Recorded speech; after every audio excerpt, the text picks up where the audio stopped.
From the outside, my life with Olivia appeared flawless, a picturesque marriage built on love, success, and family. I was the calm, practical businessman who valued loyalty and trust, while Olivia thrived in high society circles, commanding attention with her charm and elegance. Our children, Lily and Ethan, were away on holiday with my parents, giving us a rare moment of solitude. It seemed like the perfect opportunity to reconnect as a couple, or so I thought. When Olivia suggested a vacation, I was surprised. "It'll be good for us," she said with that winning smile of hers. "Just the two of us. A chance to relax, unwind, and rekindle what we have." Her words were convincing, but I noticed the subtle impatience in her tone, as if she were waiting for me to agree without question. And I did. How could I not? Trusting Olivia had always been my default setting, and besides, she was right. We deserved a break. She took charge of planning the trip, insisting she knew exactly what we needed. "I'll handle everything," she said with a wave of her perfectly manicured hand. I didn't argue. Olivia had a way of taking the reins and making it seem like she was doing me a favor. Truthfully, I was relieved to have one less thing to think about amidst the chaos of running a business. The weeks leading up to the vacation were a whirlwind of her excitement and my quiet anticipation. She spent hours researching resorts, booking spa packages, and shopping for vacation outfits. I simply nodded along, letting her enthusiasm carry us both. I reminded myself that this trip was her way of trying, of showing she cared about our relationship. But as the departure date approached, I couldn't shake a nagging feeling. It wasn't anything concrete, just a sense that something was off. Olivia's excitement seemed almost too rehearsed, her insistence on handling every detail unusually firm. Still, I dismissed my unease. Doubting Olivia felt disloyal, and I wasn't the type to second-guess my wife. When the day finally arrived, I watched her pack with an efficiency that spoke of experience. "Are you sure you've got everything?" I asked, half joking. "You've packed enough for a month." She laughed lightly, brushing off my comment. "You know how I am. Always prepared." As we headed to the airport, I allowed myself to relax. Maybe this was exactly what we needed, a chance to reconnect without the distractions of daily life. I looked at Olivia, radiant and confident, and reminded myself why I fell in love with her in the first place. The flight was smooth, and Olivia spent most of it scrolling through her phone, occasionally glancing at me with a distracted smile. I didn't mind. I was content to sit quietly, imagining the serene beaches and peaceful days ahead.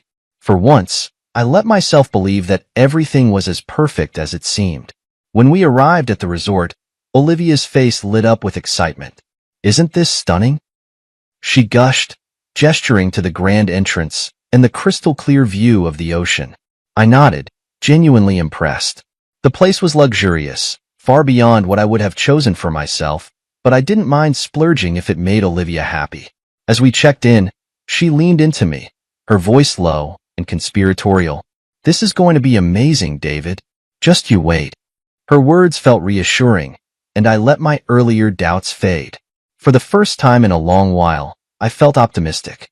Whatever issues we had, this vacation felt like a step in the right direction. Little did I know, the perfect start was nothing more than an illusion, a carefully crafted facade that was about to shatter in the most unexpected way. The resort was breathtaking, the kind of place that graced luxury travel magazines. The expansive lobby gleamed with polished marble floors, towering glass windows offering a panoramic view of the turquoise ocean. A welcome drink in hand, I allowed myself a moment to absorb it all. Maybe Olivia was right. This vacation could be the fresh start we needed. That's when I saw them. "David, look who's here!" Olivia exclaimed, waving enthusiastically. 3 women, Clara, Fiona, and Melissa, strode toward us, their designer sunglasses perched atop perfectly styled hair. Their energy filled the room like a tidal wave, all high-pitched laughter and exaggerated greetings. I blinked, confused. This was supposed to be a couple's getaway. Olivia hadn't mentioned anyone else joining us. Clara reached us first, pulling Olivia into a tight hug. "Liv, you look amazing. I can't believe we're finally doing this." "This place is incredible," Melissa chimed in, her eyes sweeping the opulent surroundings. Leave it to Olivia to pick the best. I stood there, an outsider in what was clearly a prearranged gathering. Olivia turned to me, her smile wide and bright. David, you remember Clara, Fiona, and Melissa, don't you? I nodded politely, although I barely remembered them from past social events Olivia had dragged me to. Isn't this wonderful? Olivia said, slipping her arm through mine. We can all relax together. It'll be so much fun. Fun. Right. That was one word for it. The group gravitated toward the plush seating area in the lobby, where drinks and appetizers were already waiting. I trailed behind, still processing the fact that this wasn't a trip for two. As the women settled in, their laughter filled the air. Olivia was in her element, the center of attention, effortlessly steering the conversation. I tried to participate, but every attempt to contribute was met with polite indifference or redirected back to Olivia. Then came the subtle jabs. David, you're so lucky Olivia handles everything, Fiona said with a sly smile. I don't know how you'd manage without her. I mean, let's be honest, Clara added, swirling her drink. Olivia's the real powerhouse, isn't she? Running the household, keeping up with us, and still finding time for you. They laughed, and I forced a smile, masking the sting. Olivia didn't defend me. In fact, she leaned into the narrative, casually boasting about her connections and accomplishments as if I were an afterthought. Well, someone has to keep things running, Olivia said, raising her glass. David's got his business, but I'm the glue that holds everything together. The women cheered, raising their glasses in a mock toast. I sipped my drink in silence, wondering how I had ended up here. As the evening wore on, the conversation shifted to extravagant vacations, designer brands, and social events I had no interest in. Every now and then, Olivia would glance at me, her smile a mix of amusement and something else I couldn't quite place. Was it satisfaction? At one point, Melissa leaned forward, her voice low but not low enough. You're so lucky, Liv. Most guys wouldn't fund a trip like this. Fund? My grip tightened on my glass. Of course, I'd agreed to pay for the trip, but hearing it framed this way felt off. Olivia laughed lightly, brushing off the comment. Well, David understands the importance of treating me right. Don't you, darling? I nodded, keeping my expression neutral. Of course. Inside, something shifted. This wasn't a couple's getaway. This was Olivia's stage, and I was just a prop. When the gathering finally broke up for the night, I felt more like an outsider than ever. Olivia seemed oblivious, chatting animatedly with Clara as we made our way to the front desk to check in. Good evening, Mr. and Mrs. Bennett, the receptionist greeted us. Your party's rooms are ready. Party. The word hit me like a slap. As the receptionist handed over the keys, I noticed something strange. All the rooms were registered under my credit card. Every single one. Excuse me, I said, my voice calm but firm. There seems to be a mistake. I only authorized one room. The receptionist glanced at Olivia, who stepped in smoothly. Oh, it's fine, David. I arranged everything. Trust me, it's easier this way. I turned to Olivia, waiting for an explanation. Instead, she handed me a single key. Here's your room, she said casually. I'll be staying with Clara tonight. We just have so much to catch up on. Before I could respond, Fiona chuckled. She needs her space, David. Don't take it personally. The others laughed, and I felt my face heat. Olivia handed the rest of the keys to her friends, who accepted them without question. We reserved rooms only for the elites, Melissa joked, grinning at me. It was then I realized how thoroughly I'd been played. This wasn't a vacation for us. This was Olivia's show, funded entirely by me. I looked at her, my expression unreadable. Enjoy your evening, I said evenly, pocketing the key. And then, without another word, I walked out of the lobby. I stepped outside into the cool evening air, the laughter of Olivia and her friends still echoing in my ears. The resort was stunning under the glow of the setting sun, but its beauty felt hollow now, tainted by the sting of betrayal. I stood there for a moment, breathing deeply, trying to suppress the storm brewing inside me. I wasn't the type to cause a scene. I never had been. But this was a level of disrespect I hadn't anticipated, even from Olivia. Walking back inside, I decided I needed clarity. Maybe there had been a misunderstanding, a miscommunication. I approached the front desk again, where the receptionist offered me a polite smile. "Mr. Bennett, is there something I can assist you with?" "Yes," I said, my tone steady. "I noticed all the rooms are under my credit card. Could you confirm the total booking details for me?" The receptionist hesitated for a fraction of a second before typing on her keyboard. "Of course, sir. There are 4 rooms reserved under your name, all charged to the card on file. Is there an issue?" "For rooms. Charged to me." I clenched my jaw, nodding slowly. "No issue. Thank you for confirming." I stepped away, my thoughts racing.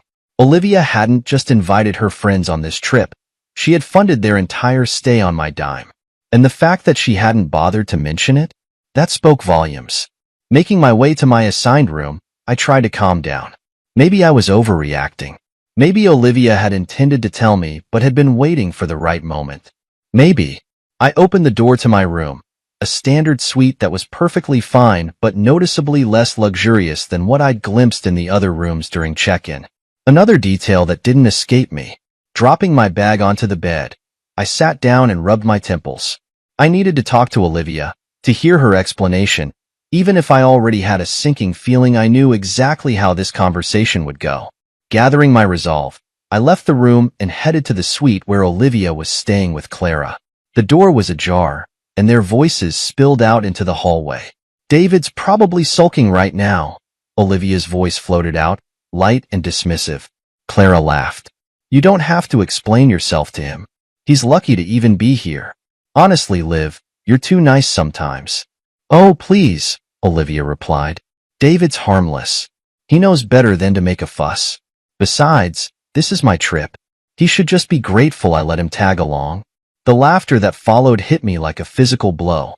I stood frozen in the hallway, anger and humiliation warring within me. Grateful? Let me tag along? Was this really how she saw me? Taking a deep breath, I stepped back and returned to my room.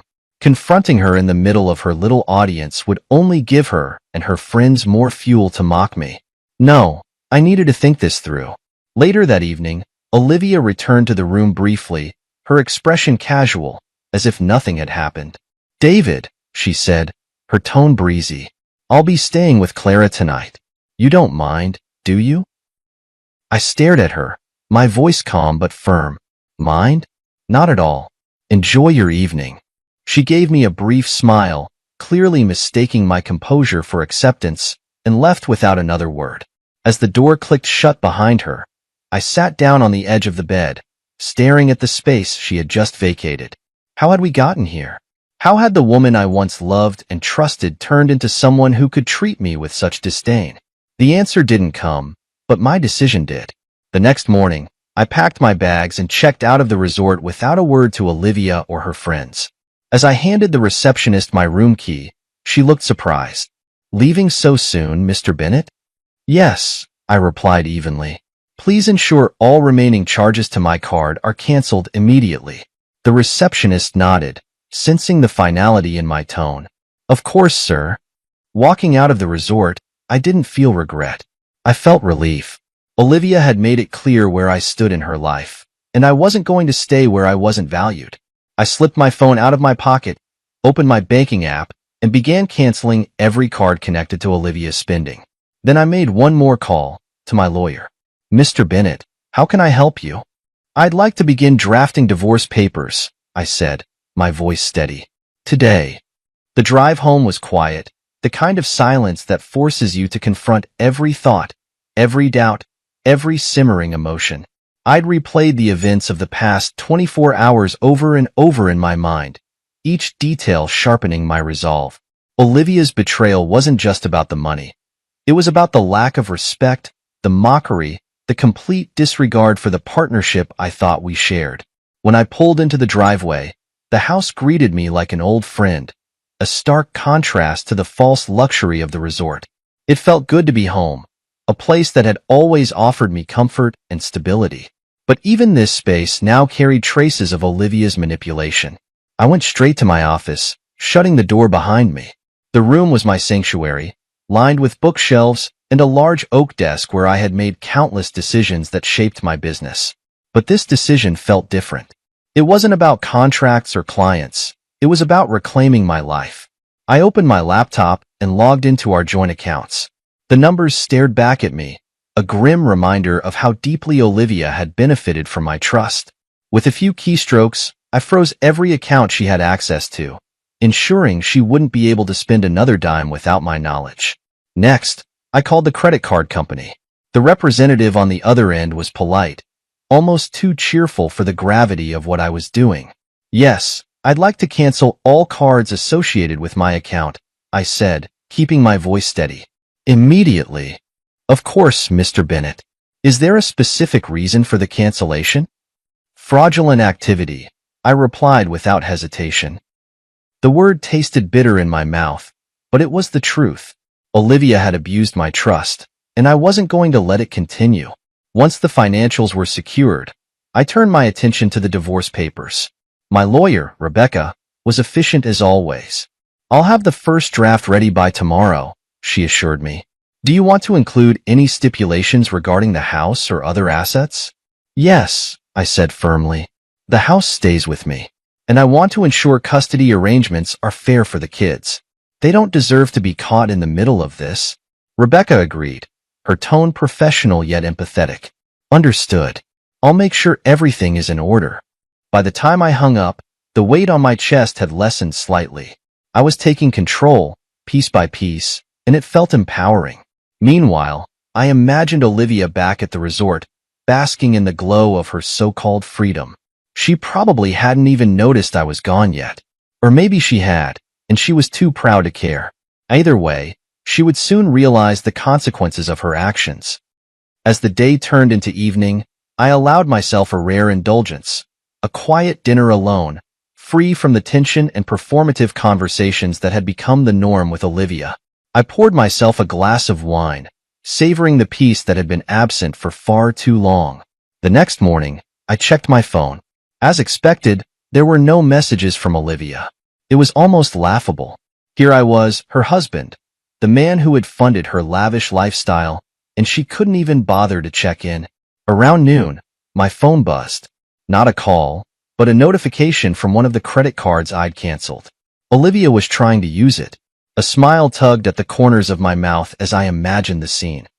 Olivia confidently handing over the card, only to have it declined. Her friends watching, judgmental and curious. The facade she had built starting to crack. I didn't feel guilty, not even a little. She had made her choices, and now she would face the consequences. Over the next few hours, the notifications kept coming. Spa treatments, room service, designer boutiques, all declined. Olivia's spending spree was unraveling in real time, and I didn't lift a finger to stop it. By evening, the calls started. First, a single ring, then silence. Then another, more persistent. I ignored them all, letting her desperation build.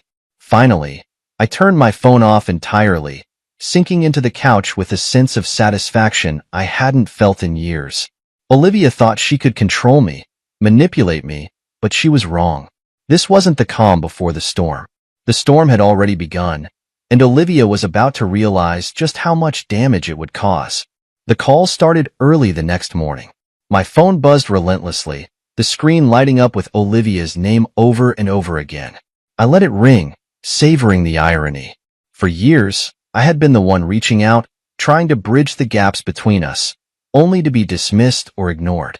Now, the tables had turned, and Olivia was desperate to get my attention. By mid-morning, I received a notification that made me pause, a message from the resort. Olivia's failed transactions were piling up, and the hotel was demanding payment. I smirked, imagining the chaos unfolding on her end. At the resort, things were unraveling quickly.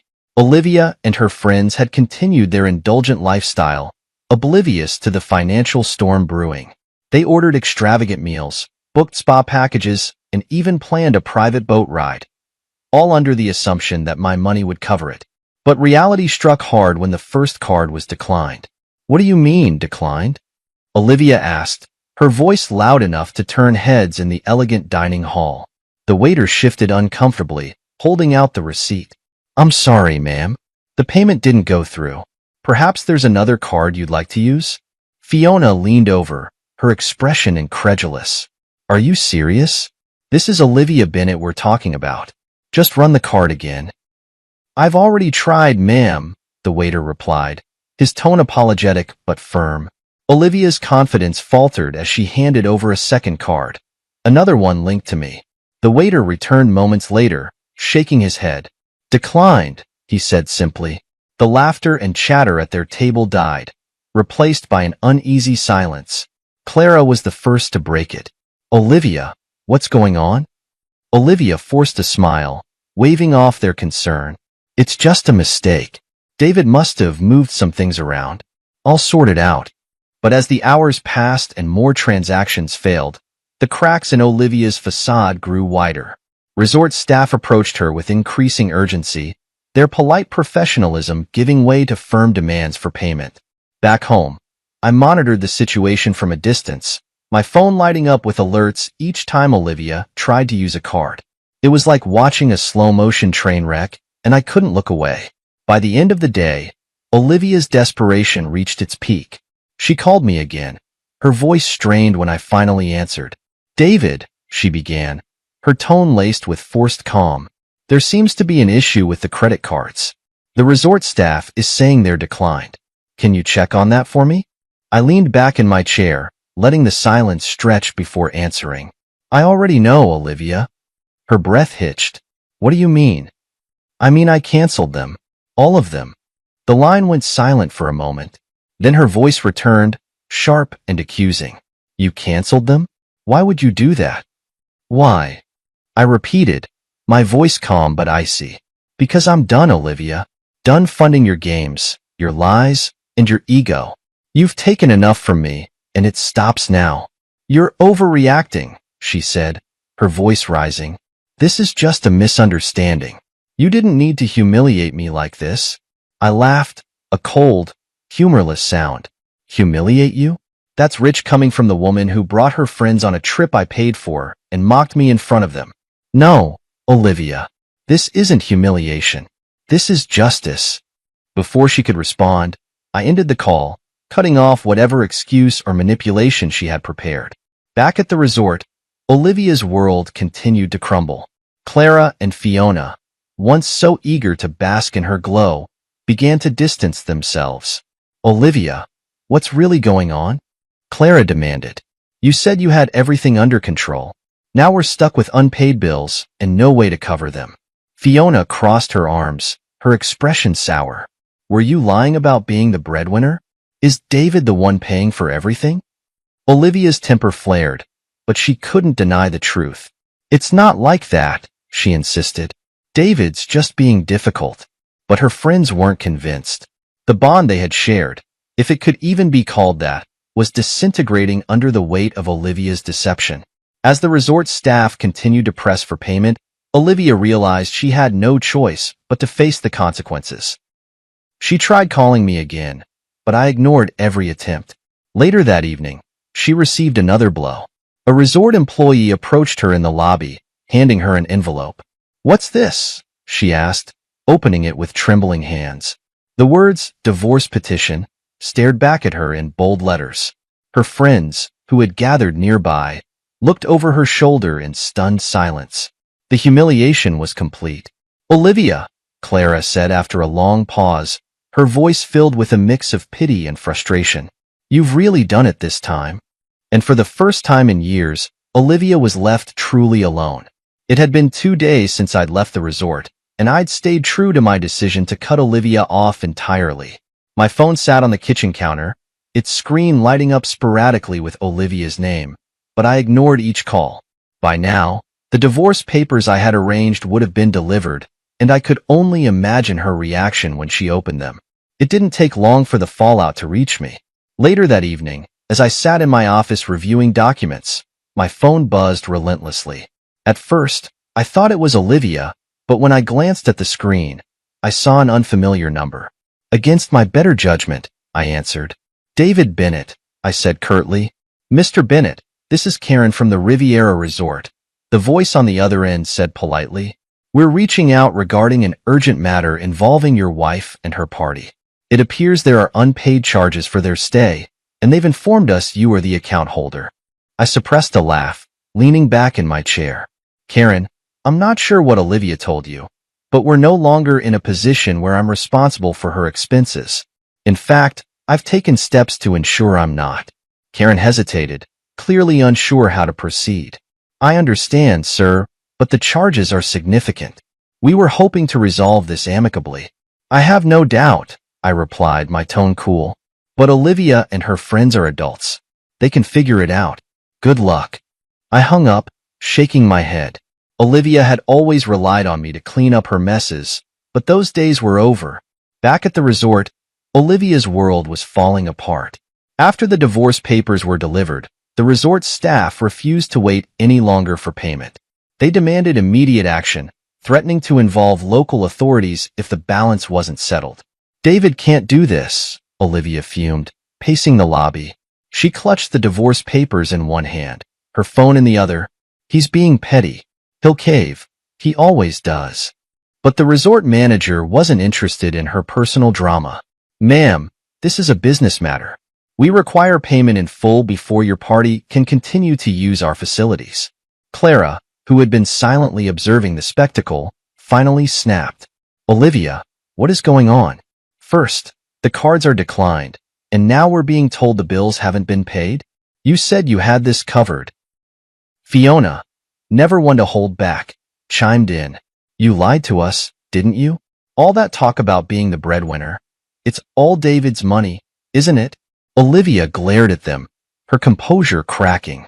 That's not the point. David's being vindictive. He canceled everything without warning. Maybe because he's finally tired of your games, Clara retorted. The tension between them was palpable. Olivia, once the confident ringleader of their group, was now exposed and vulnerable. Her friends, who had basked in her generosity, were turning against her. When the resort staff demanded their passports as collateral, the humiliation reached its peak. Olivia was forced to call her brother, begging for a loan to settle the bills. He agreed reluctantly, but not without a lecture that left her seething. By the time the payments were cleared, the damage was done. Clara and Fiona packed their bags, refusing to spend another moment at the resort. This isn't what I signed up for, Clara said coldly. You can find your own way home, Olivia. Fiona gave her a scornful look. Good luck with your divorce. You're going to need it. And just like that, Olivia was alone. The next morning, she returned to our home, expecting to find some semblance of normalcy. Instead, she was met with locked doors and a note taped to the front. Olivia, your belongings have been packed and sent to your brother's house. Please contact Rebecca Smith for any further communication. She'll handle the rest. David. The note was short, impersonal, and final. Olivia stood on the porch, staring at the life she'd taken for granted. Inside, I sat with a cup of coffee, watching her through the window. It wasn't out of cruelty, it was out of clarity. This was the life she had chosen, and I wasn't going to let her drag me down with her anymore. After several minutes, she finally left, her shoulders slumped. I watched her drive away, feeling a strange mix of relief and sadness. This wasn't how I had envisioned our marriage ending, but it was the only path forward. For the first time in years, I felt free. The house was quiet when Olivia finally left, the kind of stillness that felt like a clean slate. I sat by the window, sipping my coffee, watching her car disappear down the street. A part of me felt heavy, weighed down by the wreckage of what once was. But another part, one I hadn't felt in years, felt free, untangled from her manipulation, her ego, her constant need to control every aspect of our lives. After she left, the real work began. I didn't want my children, Lily and Ethan, to hear about the divorce in bits and pieces or from whispers in Olivia's social circle. I had to tell them, but carefully. They deserved honesty without the burden of our adult conflicts. Later that evening, I sat them down in the living room. They were back from their trip with my parents, their laughter still echoing in my ears as they recounted their adventures. I hated to break their joy, but I knew it couldn't wait. Lily, Ethan, I began, my voice steady but soft. There's something important I need to talk to you about. Their smiles faded as they exchanged glances. "Is everything okay, Dad?" Ethan asked. "It will be," I assured them. "But things are going to change. Your mom and I have decided to separate." Lily's eyes widened. "Separate? What do you mean?" I took a deep breath, choosing my words carefully. "It means we won't be living together anymore.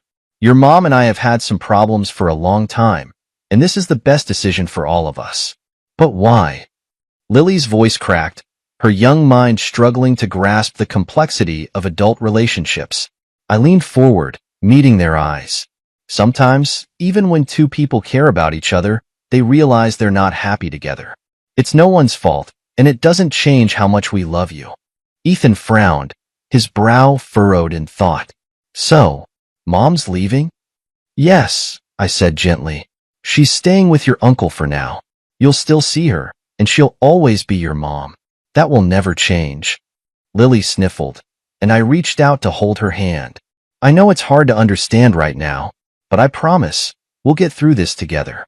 You two are the most important people in my life, and I'll always be here for you." They nodded slowly, their faces a mix of sadness and confusion. It wasn't an easy conversation, but it was necessary. I wanted them to feel secure, even as our family dynamic shifted. The next few days were a whirlwind of adjustments. I focused on creating a stable routine for the kids, ensuring they felt safe and loved. I took them to school, helped with homework, and planned movie nights to distract them from the tension. Meanwhile, Olivia's fallout continued. Word of her financial troubles and our impending divorce spread quickly through her social circle. The friends who had once flocked to her for parties and favors now distanced themselves, unwilling to associate with someone whose status had crumbled. Her brother called me once, exasperated. "David, she's a mess. She's blaming everyone but herself. I don't know how to deal with her."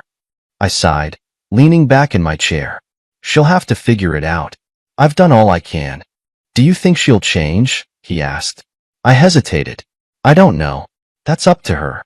At the same time, I began to feel lighter. Without Olivia's constant demands and criticism, I had the space to focus on myself. I dove into work, channeling my energy into new projects. I even started reconnecting with old friends, people I hadn't seen in years because Olivia had always found a reason to keep me tethered to her world. One evening, as I helped Ethan with his science project, he looked up at me and said, "Dad, you seem happier." The simplicity of his observation caught me off guard. I smiled, ruffling his hair. "Thanks, buddy. I think I am." The divorce proceedings moved swiftly, thanks to my meticulous preparation. Rebecca, my lawyer, handled everything efficiently, ensuring the settlement was fair but firm. Olivia fought initially, but she quickly realized she had little leverage. By the time the divorce was finalized, I felt a sense of closure. It wasn't the life I had envisioned, but it was a life I could rebuild. A life rooted in honesty, respect, and the unwavering love I had for my children.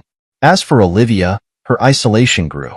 Without the financial security and social clout she had once enjoyed, she was forced to confront the reality of her choices.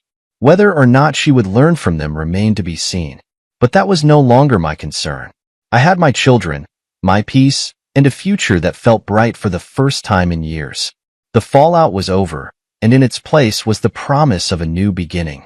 When I decided to cut Olivia off completely, I knew it would force her to face the consequences of her choices. What I didn't expect was how quickly her world would unravel. The woman who once thrived in the glow of high society and surrounded herself with sycophants was now facing the harsh reality of life without me as her safety net. It began with whispers among her friends. Clara and Fiona, who had abandoned her at the resort, wasted no time sharing their side of the story with their social circle. The tales of Olivia's unpaid bills and her humiliation at receiving divorce papers in the middle of a luxury vacation quickly made their rounds. Her carefully curated image of a powerful, independent woman shattered overnight. Olivia had always prided herself on being the center of attention, the life of every party, but now she was the topic of ridicule. Invitations to events dried up, and those who had once flattered her avoided her calls. The socialite who once commanded rooms with her presence was now a pariah. Her brother, Jacob, reluctantly took her in after she left the resort. He called me often during those first few weeks, venting his frustration. "David, she's impossible," he said one evening, his voice heavy with exhaustion. "She refuses to accept responsibility for anything. She blames you for everything. The divorce, the money, even her friends turning on her." I sighed, leaning back in my chair. "She needs to wake up, Jacob. This is the bed she made. All I can do is focus on moving forward for the kids and myself." Jacob groaned. "I know. I just wish she'd realize how good she had it. You gave her everything, David. And this is how she repays you?" "She'll figure it out," I replied. "Or she won't. Either way, it's not my problem anymore." Despite his frustrations, Jacob tried to help her. He encouraged her to look for a job, but Olivia scoffed at the idea. The woman who had once mocked me for working long hours now found herself unwilling and unprepared to do the same. "I can't work a regular job, Jacob," she snapped during one of their arguments, which he later recounted to me. "Do you know how humiliating that would be?" "People would talk." "People are already talking, Olivia," he shot back. Meanwhile, I was thriving. Without Olivia's constant demands and drama, I found myself rediscovering who I was. My business flourished as I poured my energy into new projects. More importantly, my relationship with Lily and Ethan grew stronger. We spent weekends hiking, cooking, and even tackling DIY projects around the house. One evening, as we sat around the dinner table, Lily looked at me thoughtfully. "Dad, do you miss Mom?" The question caught me off guard, but I answered honestly. "I miss the good times, Lily, but I don't miss the way things were at the end. Sometimes, letting go is the best thing you can do for yourself and for the people you care about." She nodded, her young mind processing my words. "I think I understand. You seem happier now." "I am," I said, smiling at both her and Ethan. "And that's because I have you too. You're the most important part of my life." Olivia, on the other hand, struggled to adapt. Her attempts to maintain her old lifestyle fell flat, and her isolation deepened. She reached out to a few acquaintances, hoping to rekindle friendships, but they offered only polite excuses and vague promises to catch up soon. One day, she called me. I debated whether to answer, but decided it was better to hear her out than ignore her completely. "David," she began, her tone softer than I'd heard in years. I just wanted to talk." "What do you need, Olivia?" I asked, keeping my voice neutral. There was a pause before she replied. "I wanted to say I'm sorry for everything. I didn't realize how much I depended on you until it was gone. I know I messed up, and I don't expect you to forgive me, but I needed to tell you." Her words surprised me, but I didn't let my guard down. "I appreciate the apology," I said carefully, "but an apology doesn't erase what happened. I've moved on, Olivia, and I think you should too." She sniffled, and for a moment, I felt a pang of sympathy, but I reminded myself of all the times I tried to fix things, only to be met with contempt and indifference. "Take care of yourself, Olivia," I said before ending the call. After that, I heard from her less frequently. Jacob mentioned that she had finally started looking for work, though her progress was slow. She was learning the hard way that the world doesn't cater to those who take it for granted. As for me, I focused on the future. I wasn't bitter or angry anymore. I was simply free. Olivia's isolation was a consequence of her choices, and while I wished her no ill will, I had no intention of letting her drag me back into her chaos.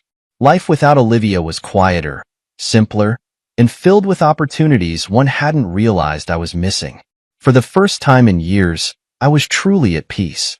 Months had passed since Olivia walked out of my life, leaving behind the wreckage of our marriage. In that time, I'd built something stronger, something more fulfilling, not just for myself, but for Lily and Ethan too. It hadn't been easy, but it had been worth it.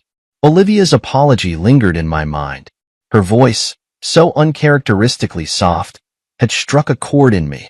For years, she had been the center of our relationship, consuming all the attention while I quietly supported her.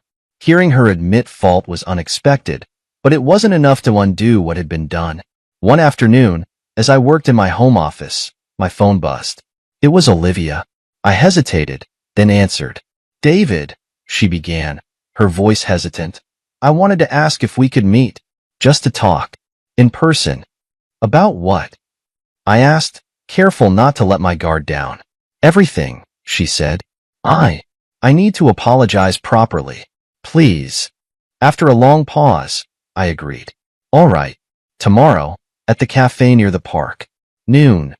The next day, I arrived early, my emotions a mix of curiosity and apprehension. Olivia walked in a few minutes later, looking different. She wasn't wearing her usual designer clothes or perfectly styled hair. She looked tired, humbled, like someone who had been through a storm and was still finding her footing. "Thank you for coming," she said, sitting across from me. I nodded, waiting for her to speak. "I've had a lot of time to think," she began, her hands clasped tightly on the table. "About us, about what I did to you, to our family. And I realize now how selfish I was. I took you for granted, David. You gave me everything, and I repaid you by treating you like you didn't matter." Her words were raw, unpolished, and they caught me off guard. "I don't know if you'll ever forgive me," she continued, her voice breaking, "but I needed to tell you how sorry I am. For the lies, the manipulation, the way I made you feel like you were less than you are. You didn't deserve that." I looked at her, searching for any sign of insincerity. But all I saw was a woman who had been broken by her own choices, now trying to piece herself back together. "I appreciate the apology," I said finally. "But Olivia, forgiveness doesn't mean going back to the way things were. Too much has happened, and I can't trust you again. Not the way I used to." She nodded, tears streaming down her face. "I understand. I don't expect us to go back. I needed to make things right, even if it's only in words." We sat in silence for a while, the weight of everything unsaid lingering between us. "How are the kids?" she asked softly. "They're doing well," I replied. "They miss you, but they're adjusting. I've tried to keep things stable for them." She smiled weakly. "You're a good father, David. Better than I ever gave you credit for." Her words hit harder than I expected. For years, I had been the steady force in our family, the one who made sacrifices without recognition. Hearing her acknowledge that was both validating and bittersweet. "I'll always be there for them," I said, "and I hope you'll do the same." She nodded, wiping her eyes. "I will. I'm trying to rebuild my life, to be someone they can be proud of again." We parted ways that day on a somewhat lighter note. While there was no reconciliation, there was closure, a sense that the wounds we had inflicted on each other were finally beginning to heal. In the weeks that followed, I saw glimpses of Olivia's effort to change. She reached out to the kids more often, attending their school events and making genuine attempts to reconnect. I allowed her that space, knowing it was important for Lily and Ethan to have both parents in their lives. As for me, I continued to move forward. I had started seeing someone, a kind, genuine woman named Emily, who valued me for who I was, not for what I could provide. Our relationship was still new, but it felt different. It felt real. One evening, as I sat on the porch with Emily, watching the sunset, I reflected on how far I had come. The betrayal that had once consumed me now felt like a distant memory. Olivia's apology had been a reminder that even the deepest wounds could begin to heal, but it had also reinforced my resolve to never settle for less than I deserved. Life wasn't perfect, but it was mine. And for the first time in years, I felt like I was exactly where I was meant to be. The early morning sunlight filtered through the living room window, casting a warm glow across the space. It was a new day, another step forward in a life that felt like it was finally mine. I sat at the kitchen table, sipping coffee while Lily and Ethan chattered about their plans for the weekend. Their laughter filled the house, a reminder of what truly mattered. It hadn't been easy getting here. The road from betrayal to this moment had been fraught with anger, heartbreak, and doubt. But now, looking at my children and the life we were rebuilding, I felt a peace I hadn't known in years. "Dad, can we go to the park later?" Ethan asked, his eyes bright with excitement. "Of course," I replied, smiling. "How about we pack a picnic and make a day of it?" Lily grinned. "Can Emily come too?" Her question caught me off guard, but only for a moment. Emily had been a constant in our lives lately, her warmth and kindness slowly weaving into the fabric of our family. She had met Lily and Ethan a few weeks ago, and to my relief, they adored her. "I'll ask her," I said, keeping my tone casual. "But let's plan it either way." Emily had been a surprise in every sense of the word. After years of feeling invisible in my marriage, she saw me for who I was, a father, a man, someone worth valuing. Her presence wasn't overwhelming or demanding. It was steady, supportive, and full of quiet joy. Later that afternoon, we met at the park. Emily arrived with a basket of snacks, her easy smile lighting up the day. Lily and Ethan ran ahead to the playground while we set up a blanket under a shady tree. "You're spoiling them," I teased as she unpacked cookies and sandwiches. "They deserve it," she said with a shrug. "And so do you." Her words made me pause. For so long, I had been conditioned to believe that my worth was tied to what I could provide. Emily reminded me that I was enough just as I was. As the day went on, I watched my kids play, their laughter mingling with the sounds of the park. Emily sat beside me, her hand resting lightly on mine, and I realized something profound. I was happy. Truly, deeply happy. Meanwhile, Olivia was navigating her own journey. She had finally found a job at a local boutique, a far cry from the high society events she once dominated. It was humbling work, but it seemed to be teaching her the value of effort and responsibility. She had also begun mending her relationship with Lily and Ethan. She called regularly, asked about their lives, and even attended a few school events. The bitterness that once defined our interactions was fading, replaced by a tentative truce. One evening, after a school play, Olivia approached me in the parking lot. "David," she began, her voice hesitant, "thank you for letting me be part of their lives. I know I don't deserve it, but I'm grateful." I nodded, my expression neutral but not unkind. "It's not about what you deserve, Olivia. It's about what they deserve. And they deserve to have both parents in their corner." Her eyes glistened with unshed tears, but she said nothing more. We parted ways, the unspoken understanding between us a sign of how far we had come. As the months passed, my life continued to take shape in ways I hadn't imagined. Emily and I grew closer, our relationship built on trust and mutual respect. She encouraged me to pursue hobbies I had long neglected. Photography, hiking, even cooking. One evening, as we prepared dinner together, she turned to me with a thoughtful expression. "David," she said softly, "have you ever thought about what's next? Not just for us, but for you." I paused, considering her question. "I think I'm already living it," I replied. "For the first time in years, I feel like I'm exactly where I'm supposed to be." She smiled, her eyes warm. "I'm glad. You deserve this." The days turned into weeks, and the weeks into months. Life wasn't perfect, it never would be, but it was real, and it was mine. Olivia's chapter in my life had closed, but it had taught me lessons I would carry forever. The importance of self-respect, the power of forgiveness, and the value of authenticity. As I stood on the porch one evening, watching Lily and Ethan play in the yard, Emily by my side, I felt an overwhelming sense of gratitude. The road to this moment had been long and painful, but it had led me to a place of peace, love, and hope. This was my new beginning. I showed up to my wife's lavish company branch opening party, only to see everyone laughing and staring at me. The 1-minute man in bed is here. Then my wife's office lover called security and said, "Get this impotent man out of here."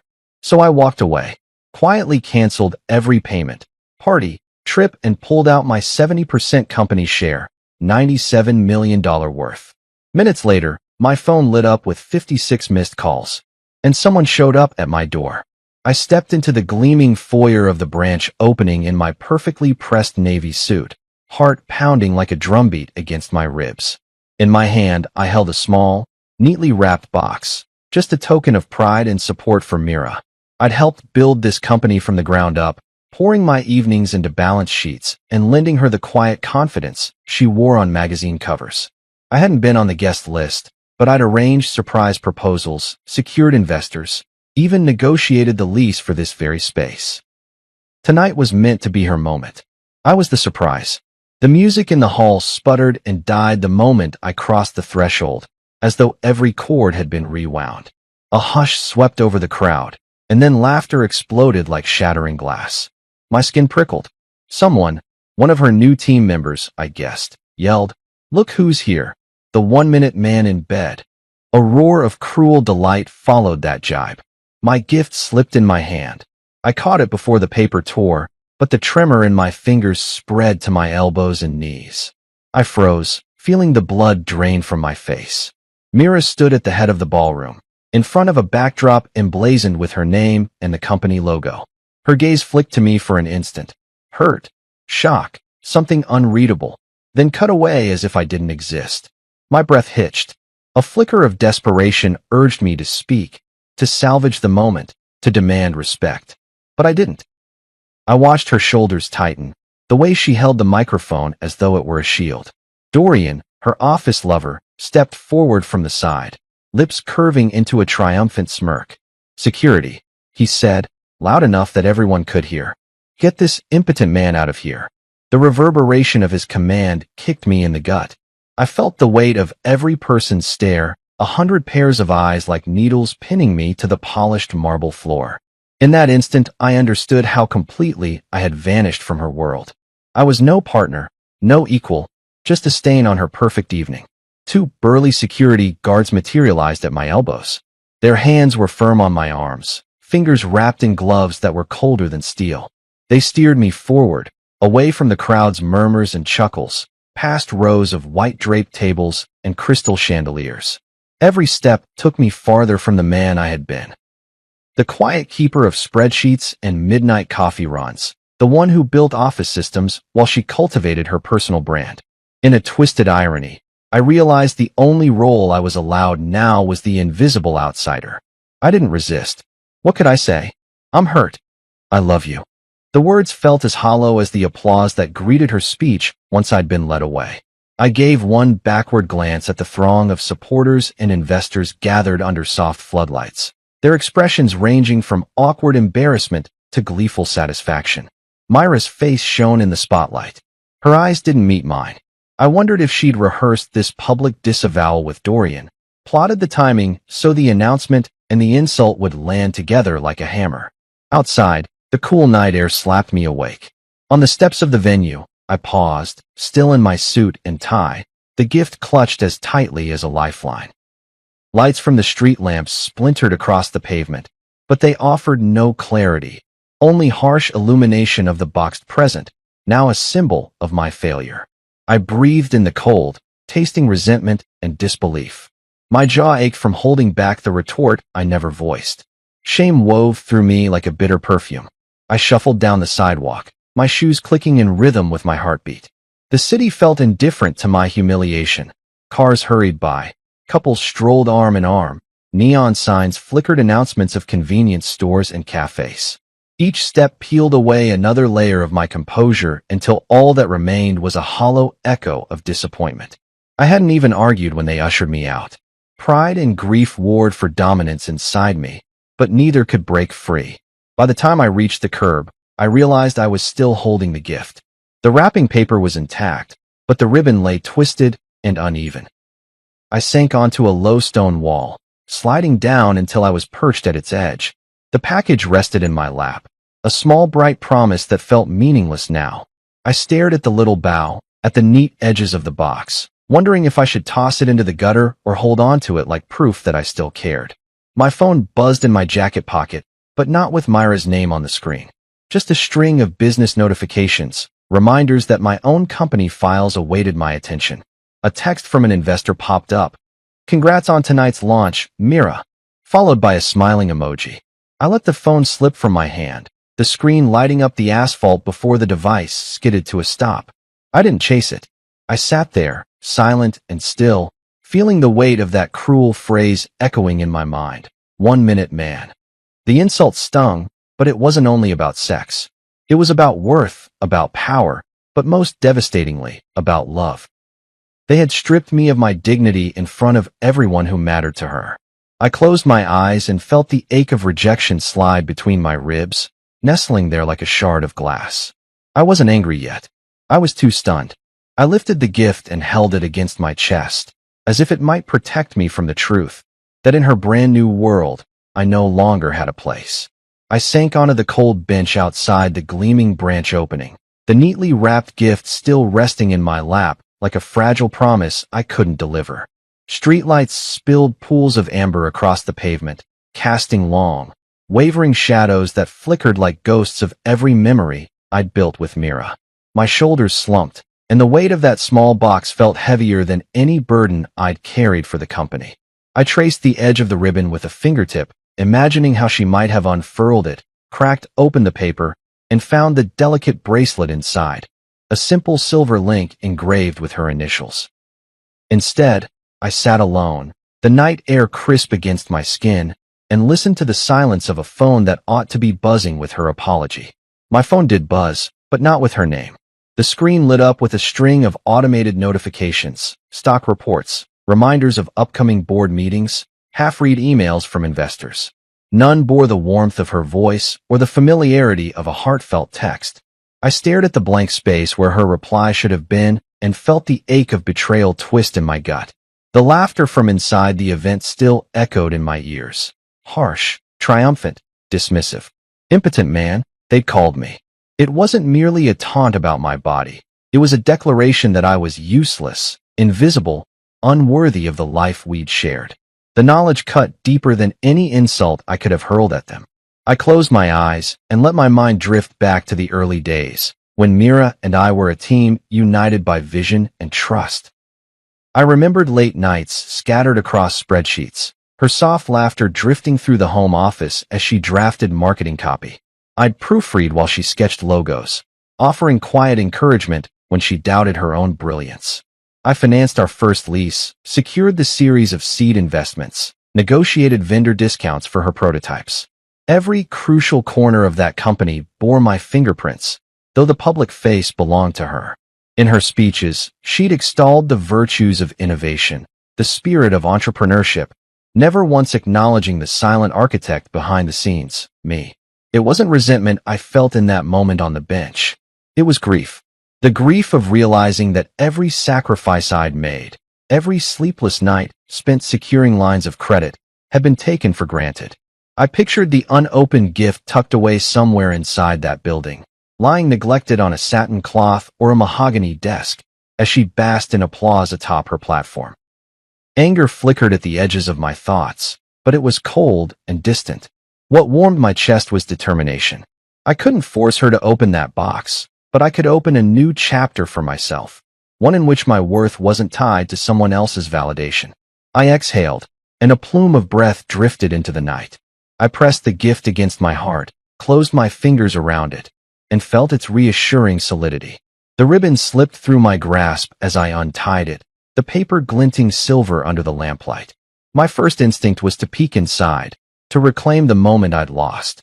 But I paused, looking up at the building's darkened facade through the glass walls, no longer a place I could call home. The gift was hers to open, not mine to force. With a decisive motion, I gathered the wrapping and tossed it to the ground. The rustle of paper felt like a liberation. Then I held the box aloft for a moment, as if offering it back to the night, and slipped it into my coat pocket. The promise it embodied was mine to reframe, no longer a testament to pride in her accomplishments, but a reminder of everything I was capable of achieving on my own. My phone buzzed again, another email, another alert. I swiped through the messages with deliberate calm, pausing only to delete the ones bearing Myra's name in sender fields. In their place, I started typing a new note to myself. Remember your value. You built this. The words appeared on the screen like a mantra, steady and unyielding. I stood and brushed off my suit jacket, the crisp navy fabric no longer feeling like armor against shame, but rather a reminder of who I'd been and who I could become. The city's hum softened at my back as I took a step away from the bench. My path lay forward, not back to that building or the mocking eyes within. I felt the steady thrum of purpose pulse through my veins, stronger than any insult or humiliation. As I walked, the unopened gift nestled against my chest beneath my jacket.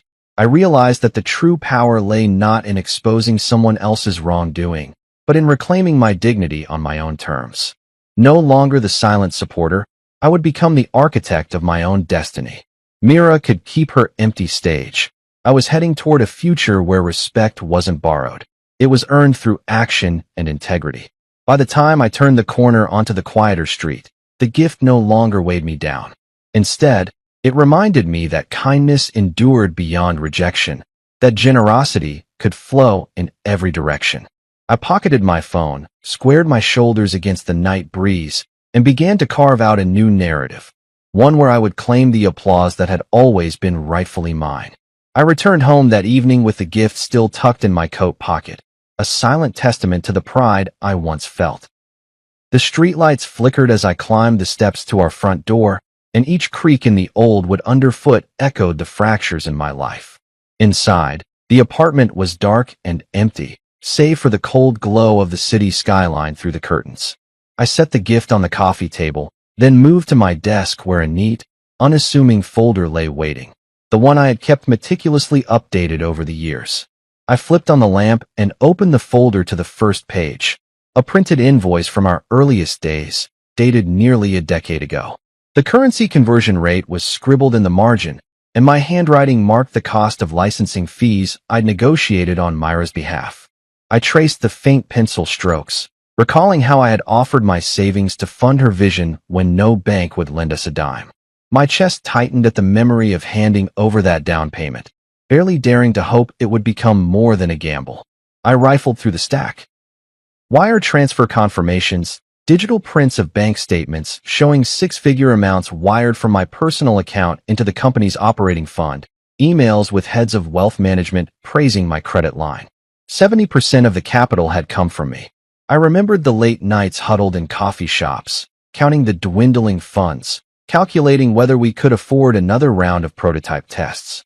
Mira had been our public face, but I was the scaffolding holding her performance aloft. Each document I pulled from the folder carried its own story.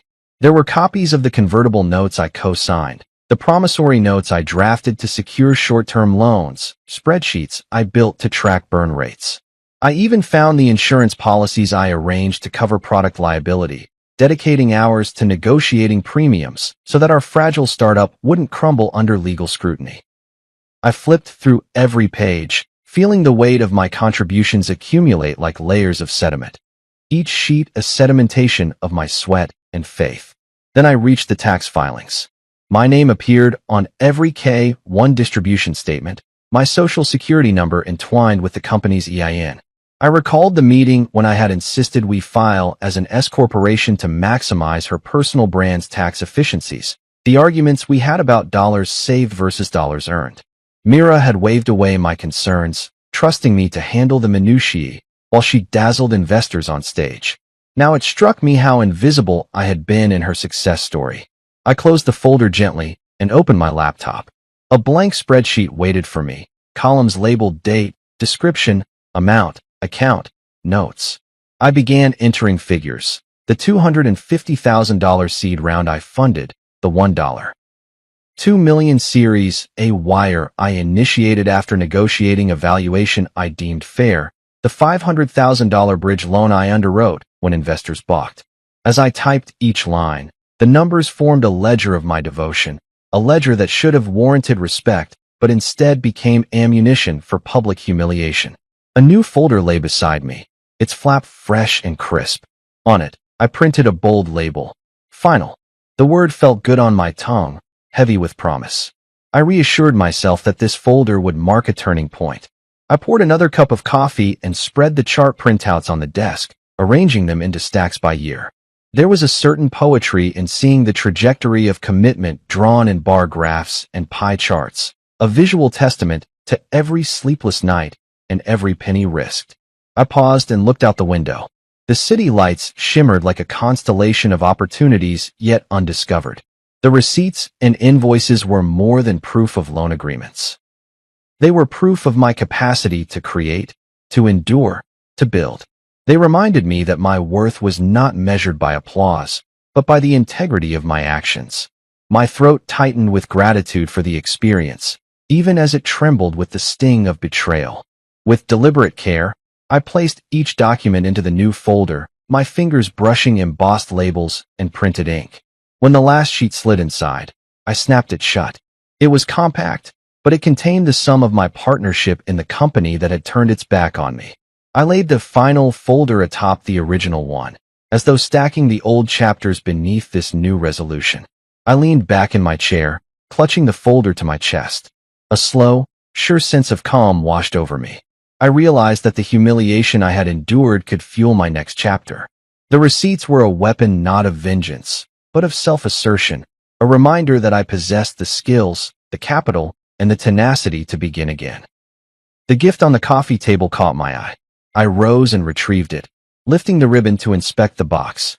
For a moment, I considered tossing it aside in anger, but instead I placed it gently into the final folder, as though sealing my past kindness within the ledger of my future resolve. I shut off the lamp and closed my laptop. In the hush of the apartment, I heard my own heartbeat, steady and resolute. The folder lay on the desk like the blueprint of my next move, the unspoken contract with myself to reclaim agency and dignity. I stepped away from the desk, pausing for a final glance. Tomorrow, I would begin executing the strategy outlined within these pages. Tonight, however, I simply breathed the quiet thrill of purpose, knowing that my silence would speak louder than any shout. That night, I sat alone at my home office desk, the glow of multiple screens illuminating my face as if spotlighting a stage I'd reclaimed. Silence reigned in the apartment, broken only by the rhythmic whir of the computer's fans and the soft click of my keyboard. I opened the secure credentials file I'd maintained since the company's inception, logins for finance portals, vendor management platforms, travel booking sites, even the private blockchain node where our equity controls resided. My heart thrummed, each beat echoing a mix of trepidation and steely resolve. This was my moment to act, to translate my quiet fury into decisive steps that would dismantle the empire built on my sacrifice. First, I navigated to the hotel accounts. The executive retreat in Aspen, slated for next month, was already fully booked. Luxury chalets, ski-in access, conference rooms overlooking snow-dusted pines. I clicked through the itinerary details and selected Cancel Reservation. A cascade of automated prompts confirmed my authority. The system displayed a polite apology notice, promising full refunds. I let out a small breath, tasting the bitterness of reprisal mingled with the sweetness of justice. No more would they toast champagne in my name, while mocking the man who funded every reservation. Next, I turned to the vendor contracts.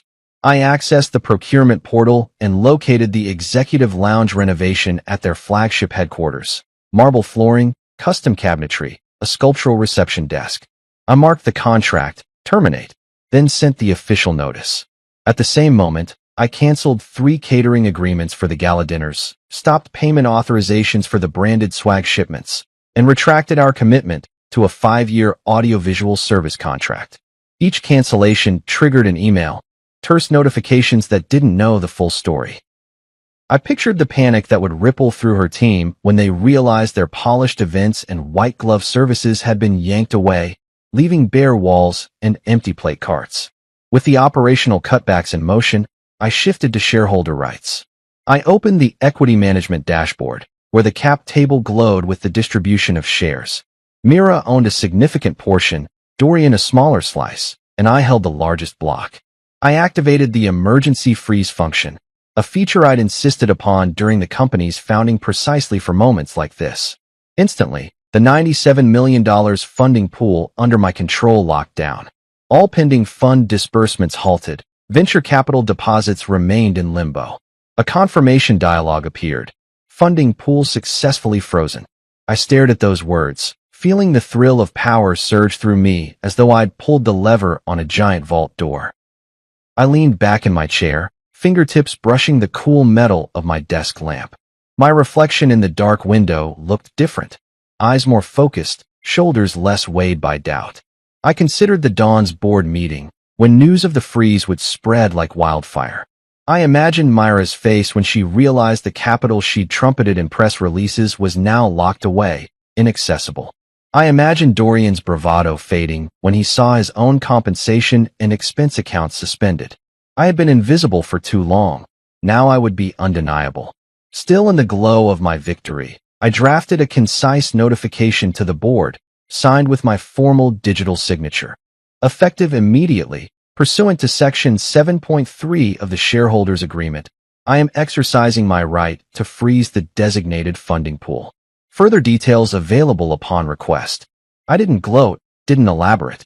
The words were enough. Any board member worth their salt would know what came next. Emergency calls, crisis meetings, reputations on the line.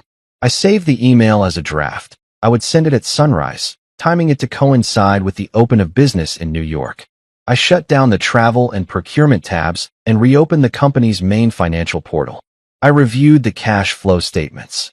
Lines of credit formerly drawn by Myra's legal name, balances earmarked for marketing campaigns, payment schedules for influencer partnerships, all now pending authorization from a cold, unyielding freeze. I printed out a summary sheet for my lawyer, planning to deliver it first thing in the morning. My lawyer had been waiting in the wings, ready to advise should I choose to enforce my rights. Now, thanks to the digital breadcrumbs I'd left, the path was clear. I closed my laptop and allowed myself a long exhale, leaning back so far the chair creaked in protest. The apartment felt warmer, more mine. The air carried the faint scent of my coffee, now cold. I stood, stretched my arms overhead, and felt the tension drain from my spine. In that moment, I recognized the magnitude of what I'd done, seized control, asserted my stake, and sent a message that silence, yes, my trademark silence, could be louder than any public outcry. At the edge of my desk lay the final folder from the night before, containing every invoice and wire transfer I'd ever made. I reached out, placed a hand on its textured cover, and tapped it gently.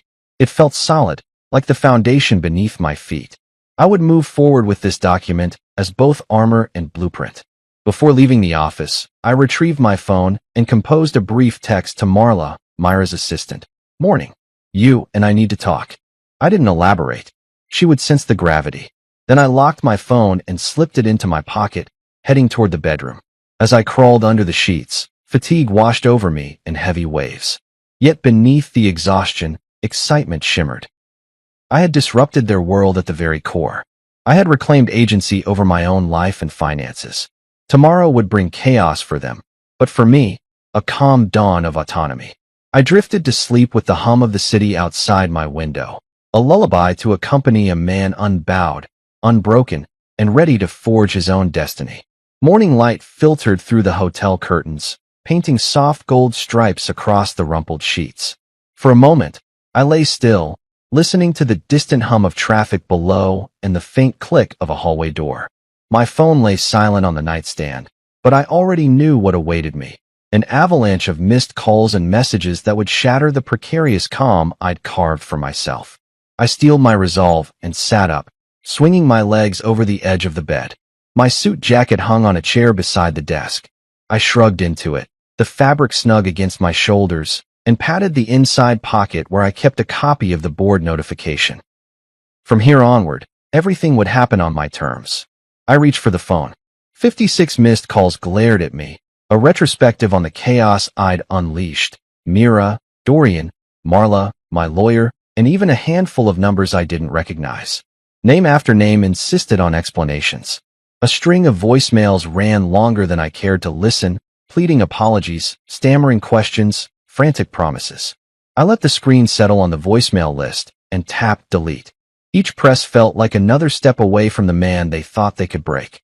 I returned to the message list and began deleting texts, emails from investors demanding conference calls, push notifications from project management platforms spamming urgent alerts, social media pings from colleagues tagged in crisis threads. I didn't intend to hide. I intended to choose my moment to respond. For now, silence remained my strongest statement. I rose and made my way to the minibar. The plush carpet whispered under my feet as I poured a glass of water and took a deep swallow.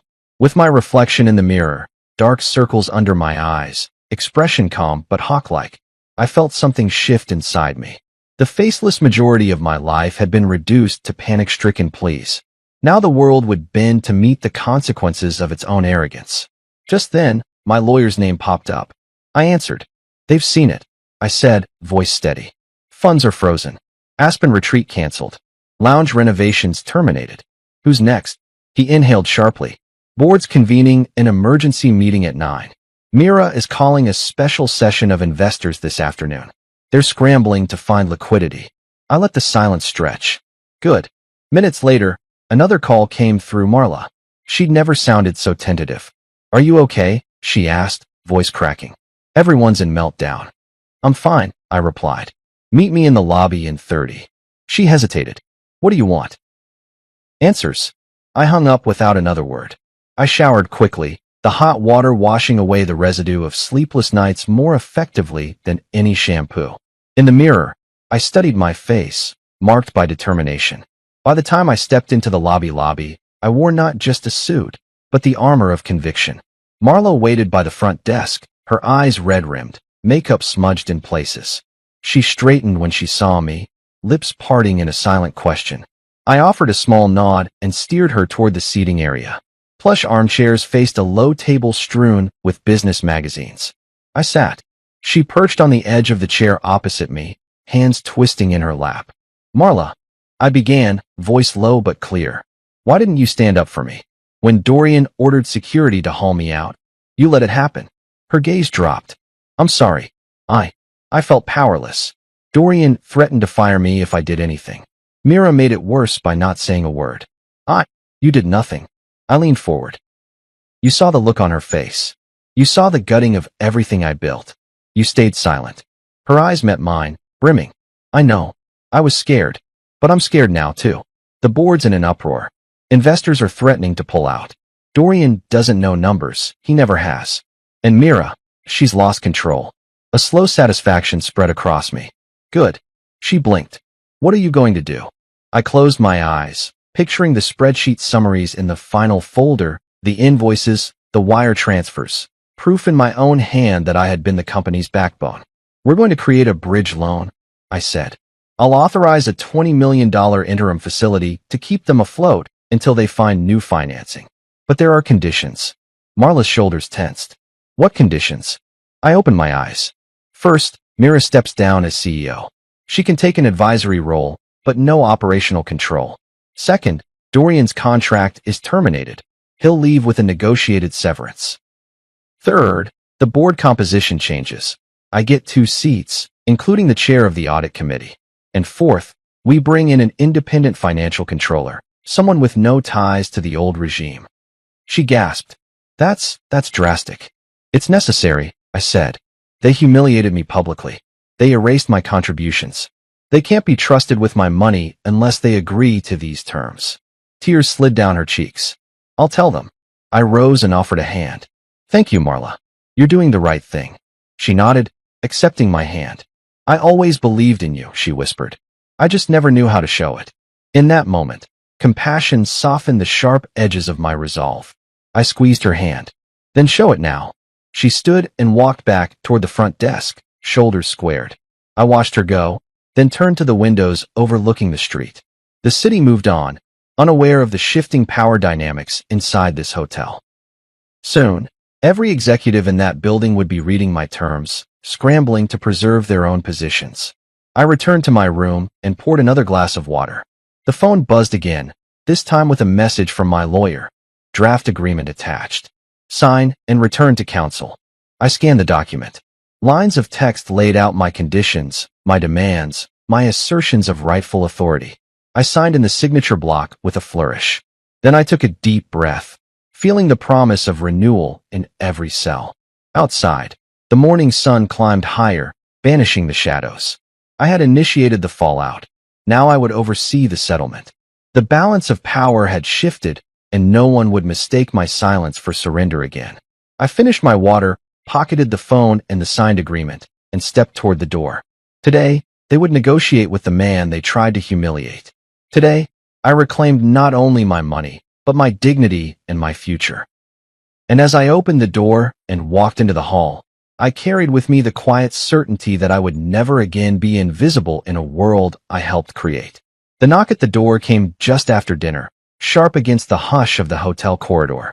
I'd been reviewing the latest draft of the bridge loan agreement, ensuring every clause protected my interests, when I heard it, 3 deliberate raps that echoed through the quiet hallway.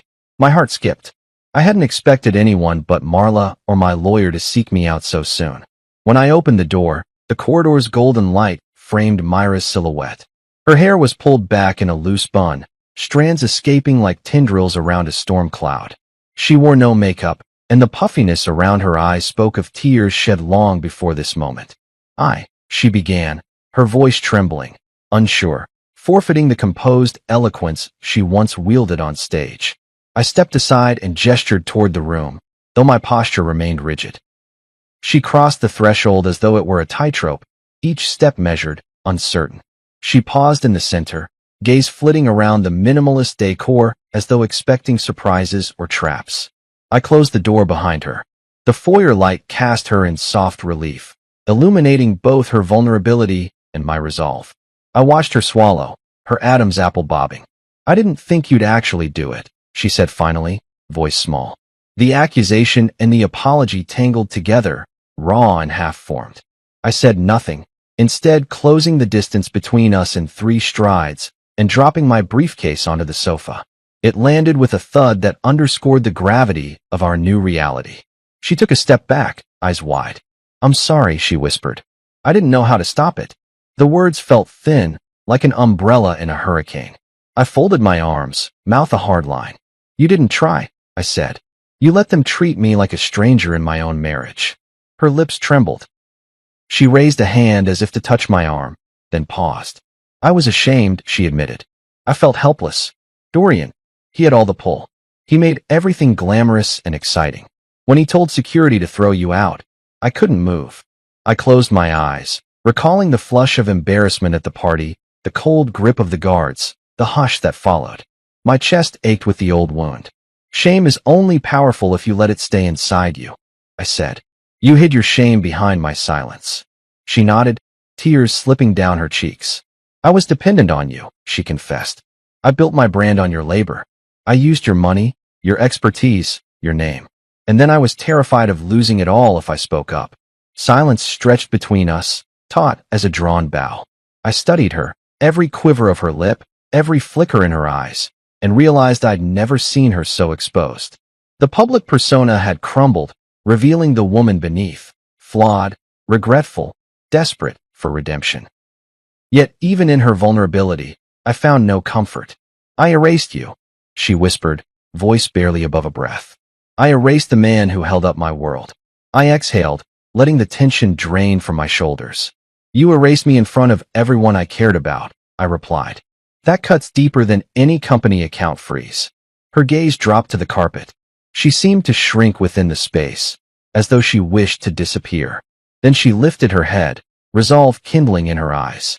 "I want to fix this," she said, voice steadier. "I'll sign your agreement. I'll step down. I'll do whatever it takes." My mind replayed the clauses I'd drafted, repayment schedules, board seats, severance for Dorian, her resignation. Everything I'd demanded to protect my money and my dignity. I considered telling her there was more, an apology that went beyond legal documents, an admission that trust would take time to rebuild. But I didn't. Instead, I let her words hang in the air like an offering. "I appreciate that," I said quietly. "But this isn't about just signing papers." I folded my arms again, though the rigidity in my chest softened slightly. "It's about acknowledging what happened. In here." I placed a hand over my heart, then let it rest by my side. "You need to understand the consequences of your choices, not just the financial fallout." Tears welled again. She took a hesitant step forward. "I do understand," she said, voice barely above a whisper. "I lost you. I lost everything that mattered. And her voice broke, but she pressed on. "I will live with that." I watched her inhale, as though drawing courage from the silent room. In that moment, I recognized the hardest part: mercy. Justice had been served by freezing funds and restructuring the board. But mercy would come from acknowledging the truth between us and deciding whether to build something new or leave the ruins behind. I sighed, the sound soft and weighted. "I'll send over the revised agreement tomorrow," I said. "It will include a clause about a public statement, something to acknowledge the truth of what happened, so the world can see more than just the headlines." She nodded, determination tempered with humility. "I'll do it," she promised. We stood in silence again, 2 figures in a quiet room, separated by trust broken and perhaps beginning to mend. I realized then that this was more than a negotiation of dollars and board seats. It was the reckoning of a relationship built on unspoken debts and silent sacrifices. She pressed her fingers together, tears glimmering in her eyes. "I'm sorry," she said again, softer this time. "For everything." I took a measured breath, the weight of my anger and the sting of her apology settling into a fragile drift. "I know," I replied. "Now let's see what comes next." She offered me a small, tentative smile, a gesture that felt like the first flicker of dawn after a long night. I returned it with a nod. Then, without another word, I turned toward the desk where the folder labeled "Final" lay waiting, and she followed me. Together, we stood at the precipice of an uncertain future, one we would have to chart without the safety net of silence. When I walked back into the company offices the next morning, the familiar hum of printers and ringing phones had been replaced by an uneasy silence. The lobby's polished marble floor reflected a scene of quiet abandonment. Half of the reception chairs lay empty, and the display cases that once held gleaming product prototypes stood empty or dusty. I carried my briefcase in one hand and the final folder in the other, each step echoing against the walls in a way that underscored how thoroughly the landscape had changed. My arrival prompted glances from a handful of remaining staff members, their expressions flickering between relief and trepidation. I nodded once, acknowledging the tension that hung over the place like a thick curtain. Upstairs, I found Marla sitting at her desk, drumming her fingers against the mahogany surface. When our eyes met, relief washed over her features. She rose to her feet, clutching a single sheet of paper. "He's here," she said softly, nodding toward the glass-walled boardroom. "Dorian is waiting. The others are in the next room." I thanked her and entered the boardroom, where a circle of uncomfortable chairs faced a broad conference table. Mira sat at the head, looking small in an oversized blazer, her hair pulled into the same bun she'd worn at the hotel. Dorian stood by the window, arms crossed, but his usual smirk was gone. He seemed hollowed out, as though he knew his position was untenable. A handful of executives clustered in the far corner, whispering with furrowed brows. Investors lingered by the door, watching me like predators evaluating whether to strike. I placed the final folder on the table, its weight a silent reminder of every investment I'd made and every sacrifice I'd endured. Then I opened my laptop and projected the summary I'd prepared, a concise breakdown of capital contributions, a timeline of cancellations, and the terms of the bridge loan agreement. The slide that detailed Dorian's termination stayed on screen longest, the text stark against the white background. I looked up at him. His jaw clenched, but he said nothing. Mira cleared her throat, voice wavering. "We've reviewed your proposal," she began, "and we're prepared to comply." A murmur of surprise rippled through the room. No one expected her to concede so fully. She glanced at me, eyes pleading forgiveness. "I'm stepping down as CEO effective immediately. I will sign the repayment agreement in full, with the bonus you specified. Dorian's contract will be terminated with the agreed severance. I accept your seats on the board and the audit committee, and I understand we'll appoint an independent financial controller." As she spoke, I observed each reaction. Relief softened some faces, while others froze in indignation. Investors scribbled notes. Legal counsel leaned in to whisper with Marla. Dorian's shoulders sagged, his gaze dropping to the floor. I felt a surge of vindication, but also a flicker of something unexpected, sorrow for the ruinous path we'd taken. When she finished, I stood and closed my laptop. "Thank you," I said simply. I paused, letting my gaze sweep across the room. This isn't just about restoring operations. It's about acknowledging accountability for the humiliation I endured, for the structure I provided, for the trust that was broken. I met Myra's eyes. "Your apology is on record, and your actions will honor it." A board member cleared his throat. "What is your plan moving forward?" he asked, voice cautious. I opened the final folder and handed him a printed roadmap, 3 pages outlining the restructuring timeline, milestones for fundraising, and benchmarks for executive performance. "We'll stabilize liquidity through the bridge loan, then pursue a Series B with new investors who align with our vision," I explained. "We'll streamline operations, reduce overhead, and rebuild staff morale through transparent leadership. The independent controller will audit past expenditures and recommend best practices." We'll institute quarterly reviews for executive conduct to ensure accountability. Questions followed about projected revenues, marketing budgets, product roadmaps, but I answered each with clarity, drawing on the deep knowledge I'd accumulated over years of silent stewardship. With every response, I felt the cushion of respect grow beneath me. It was a far cry from the moment I'd been escorted out by security. Now I commanded the room. When the meeting adjourned, Mira approached me as others scattered toward their offices. She offered me a small envelope. "This is a letter," she said softly. "I asked Marla to give it to you." I opened it and withdrew a single sheet of heavy parchment. Her handwriting was looped and precise, the ink still damp with intention. I read, "You were the frame to every photo. I hung them up and forgot who held them together. I am sorry for letting you become invisible." I felt the words settle into my chest like a warm ember. I folded the letter and placed it in my jacket pocket. Myra's eyes brimmed. "I know it doesn't fix everything," she whispered, "but it's the truth." I nodded, a quiet acknowledgement passing between us. Then I turned toward the door, folder in hand. Investors and executives paused to offer tentative handshakes and polite nods. I accepted each greeting with a calm smile, feeling the weight of my isolation lift with every introduction. Passing Dorian, I held out my hand. His eyes flicked up, meeting mine. For a moment, I saw regret in those dark depths. He took my hand, and our grip was brief but honest. "Thank you," he mouthed, no sound escaping his lips.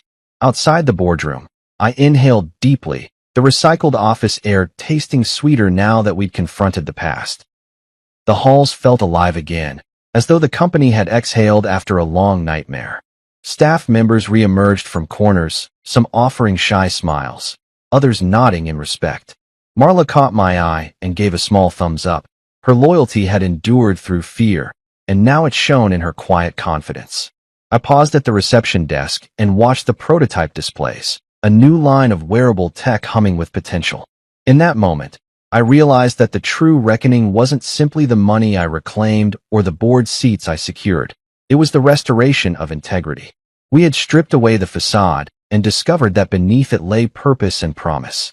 I straightened my jacket and continued down the hallway toward my former office, the final folder pressed against my side as though it were a compass guiding my way. I knew the road ahead would be challenging, filled with negotiations and deadlines and the occasional echo of past betrayals. But I also knew that, for the first time in a long while, I was steering the ship rather than following in its wake. And as the office doors slid closed behind me, I felt the quiet triumph of a man reclaimed, no longer a forgotten supporter, but a visible architect of his own destiny. 2 weeks later, I found myself at the threshold of Soul Weave's modest office, a converted storefront with brick walls painted in warm neutrals, string lights overhead, and a single sign declaring Soul Weave, weaving solutions together. It was a far cry from the marble lobbies and glass towers I'd left behind, but something in its simplicity called to me. I carried a manila envelope tucked under my arm. Inside, the investment agreement I designed to give this small startup the runway it deserved. I stepped inside, the gentle hiss of the door announcing my arrival. A woman looked up from a cluster of soldering irons and circuit boards on a workbench. She paused, eyes widening in recognition. "Is that?" she began, voice catching. "It is. You're the guy from Nexera, right? The one they humiliated." I offered a small smile. "That's me." I extended the envelope. "I'd like to invest." She blinked, uncertainty flickering across her features before melting into gratitude. I don't know what to say. I gestured to the chair behind me. "Just sit. Tell me where you need support." She slid into the seat, brushing a strand of hair from her face. "I'm Ava," she said, voice soft but firm. "I've been working on sustainable fiber synthesis, plant-based polymers that mimic spider silk. I pitched it to Mira and her team years ago. They laughed it off as a hobby project, said it didn't fit their brand narrative. I kept going alone, cobbling together equipment, teaching myself structural modeling on nights and weekends." I nodded. "Persistence pays." I placed the envelope on the table. "This will cover your next 18 months of R&D, equipment upgrades, and pilot manufacturing." Her eyes filled with tears. You're giving me everything I asked for years ago." "I'm giving you what you earned," I said. "Your idea had legs." I regretted not supporting it before. Ava exhaled, relief evident in her slumped shoulders. She opened the envelope and skimmed the agreement.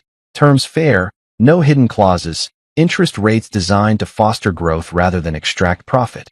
When she looked up, her smile lit the room brighter than the overhead lights. "Thank you," she said simply. I leaned back, watching her unfold the possibilities before her. "I'd like to be a silent partner," I added. "I'll advise when needed, but this is your vision." She nodded, conviction shining in her eyes. I wouldn't have it any other way. Over the next hour, we talked shop, polymer matrices, supply chain challenges, pilot batch targets. She showed me prototypes, fine threads that glinted in the afternoon sun, strong enough to support weight but soft to the touch. I held one strand between my fingers, feeling the tensile strength she had coaxed from humble plant matter. It was remarkable. When our meeting ended, Ava walked me to the door. She paused in the entrance, turning back. "You okay?" she asked, as though testing whether I belonged in this world of startups and scrappy entrepreneurs. I looked around at her workspace, tools neatly arranged, whiteboards covered in formulas, a stack of journals containing her experimental data. "More than okay," I said. "I feel alive."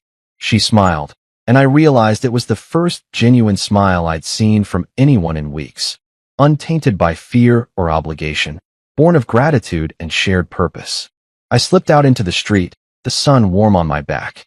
I felt lighter than I had in months, no longer tethered to the ruins of the old company, but propelled forward by the promise of something new.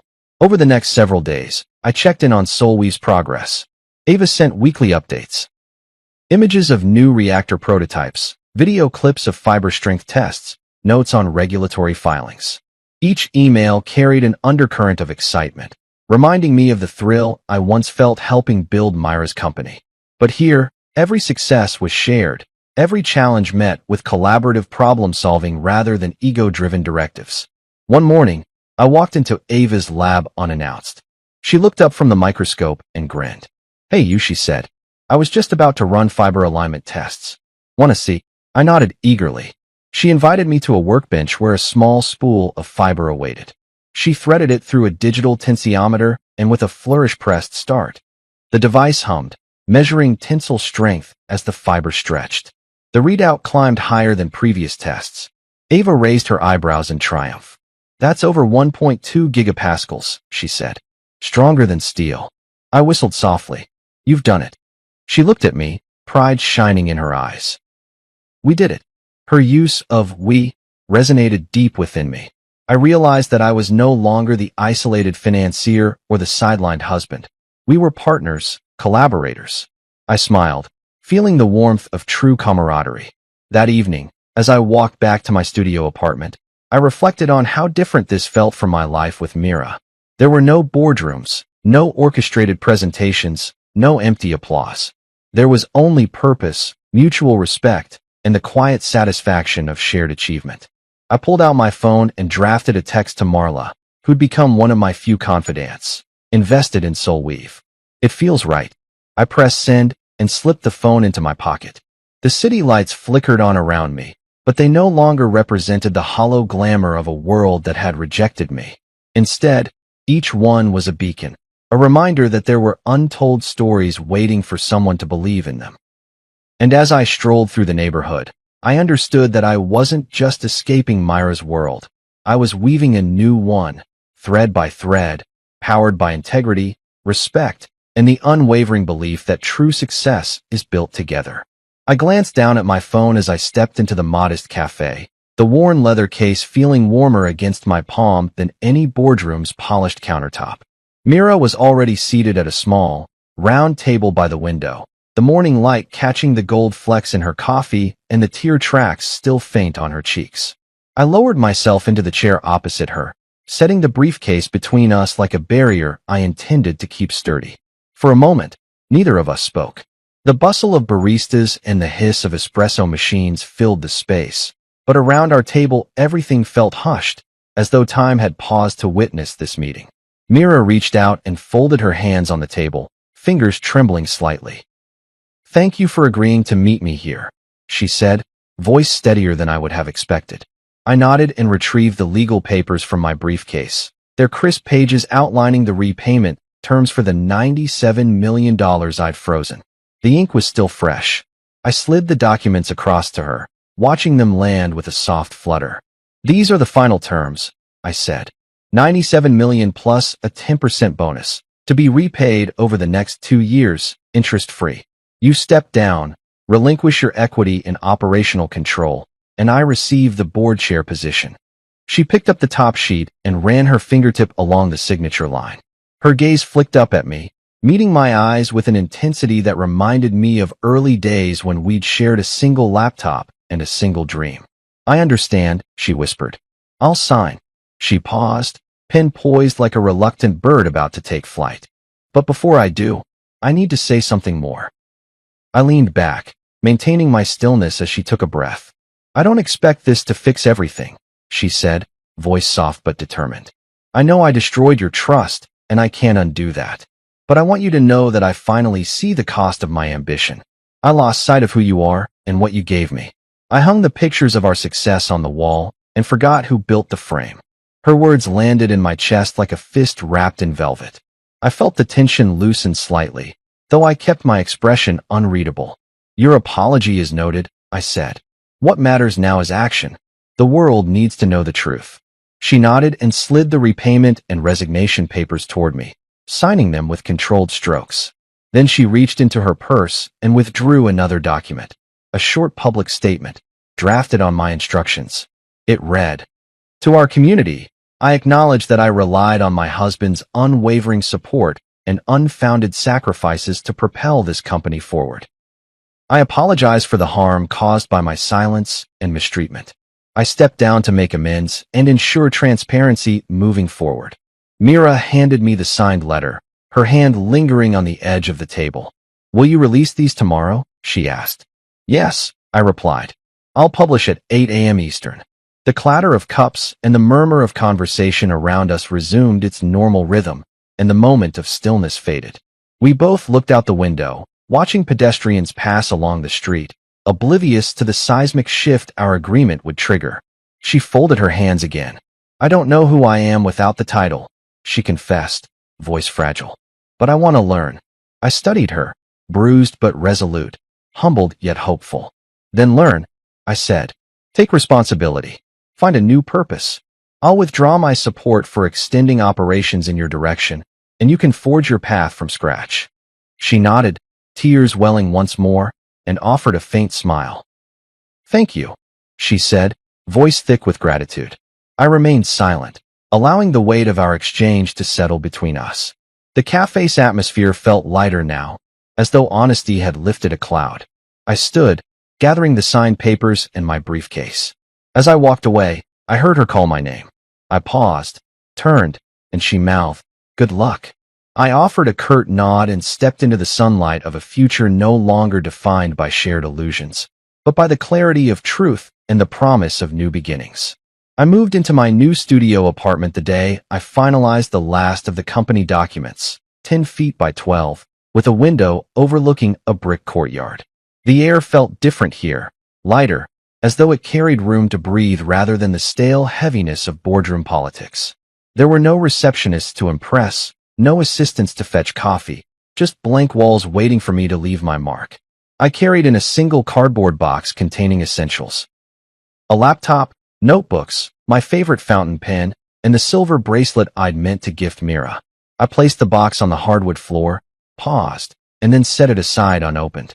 I unpacked slowly, arranging books on a shelf, rolling out my yoga mat, hanging a handful of abstract prints I'd picked up at flea markets. Each task felt grounding, a reminder that life continued beyond spreadsheets and shareholder votes. I made coffee on a small hot plate, the aroma filling the room in comforting swirls. As I sipped from a chipped mug, I glanced out the window at the courtyard below, potted plants, wrought iron chairs, and a stray cat weaving through the shadows. It felt like an actual home. In the days that followed, I settled into a new rhythm. Mornings began with stretching and journaling. I tracked daily wins and challenges, setting intentions rather than ticking off endless to-do lists. I spent afternoons meeting with entrepreneurs at local cafes, offering mentorship on financial planning and growth strategies. Their gratitude was genuine and unguarded. No hidden agendas, just people striving to turn ideas into reality. I felt my pulse quicken with each thank you and each spark of hope in their eyes. One afternoon, I attended a workshop on social impact investing.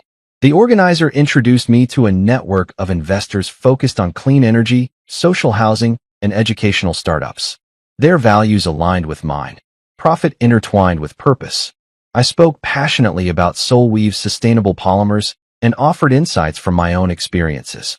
A woman in the back, her name tag reading Naomi, approached me afterward. She ran a venture fund that backed female founders in emerging markets.